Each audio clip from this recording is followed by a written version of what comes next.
Good morning, John. I have happily upgraded my filming situation in airports to a little booth that I pay for, and also I can change the lighting if I want. I'm gonna stick with Aqua. So the question I propose to you today is it a good thing or a bad thing that we have not yet seen aliens? Because it's for sure gotta be one or the other, right? So the lack of space aliens becomes a bit of a problem once you know how big the universe is and you start doing a little bit of math. If there's 100 million stars in our galaxy and it seems like most of them have solar systems, it would be really weird if this were the only solar system in the galaxy where there was some kind of civilization building life. One thing that we know about us is that we take up the available space. And definitely traveling between stars is very hard, but it does not seem to be impossible. So if that's the case, then the entire galaxy becomes available space. And so, it seems, it's good news that we haven't seen aliens yet, because if we did, we would be part of their available space. But it is important to recognize, taking up all of the available space is not just a human thing. If they could, the ants would make the whole Earth ants. Trees would make the whole Earth trees. Bacteria would make the whole Earth bacteria.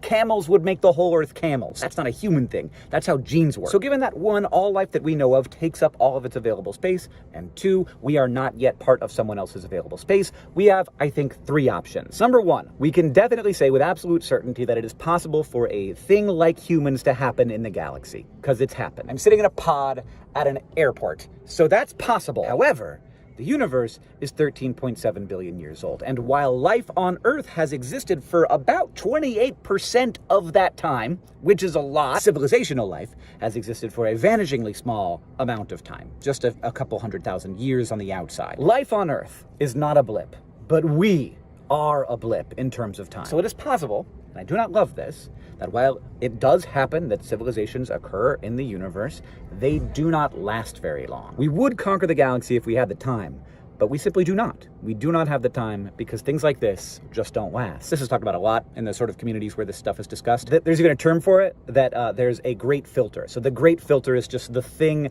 that prevents civilizations from existing for long periods of time. Whatever it is, it could be AI, it could be global warming or nuclear weapons or social media. Maybe TikTok is what does it. Like, we don't know. Now, the second option is also a bit of a lonely one, that it's not that this doesn't last a long time, like maybe we will last a long, long time, but it just doesn't happen a lot. And maybe it only happens one time per galaxy, or less than one time per galaxy, and the Milky Way just got lucky. And in that case, we are both alone and extraordinarily special. But there is a third option that I do not hear people talking about very much, and to me, it would be very good news. Maybe this property of life, that it takes up the space available to it, is something that you can get beyond. Maybe we are already seeing a species on this planet do that to start to pump the brakes a little bit.